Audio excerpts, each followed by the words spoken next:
được nhiều tiền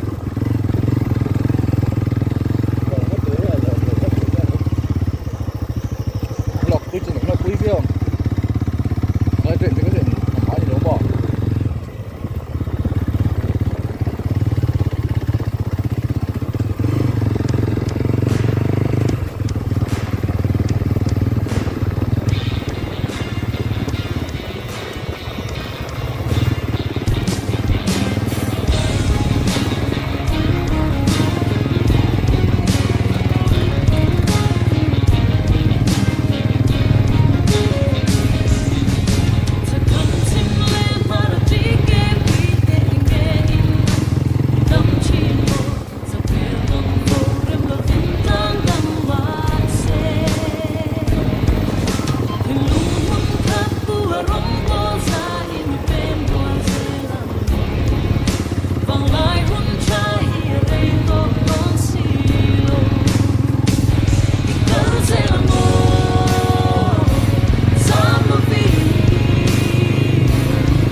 Wakin him takin la mila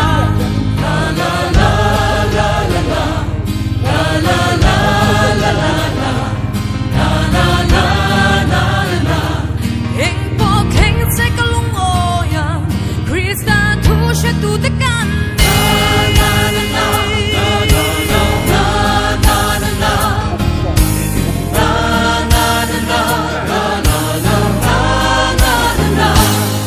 like this.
Tin kan sunga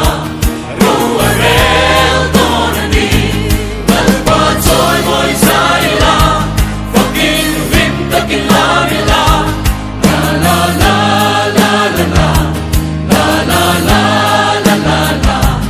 Na na na na na na Eng pot heng se kalumboyang Krista tu she tu tekan ni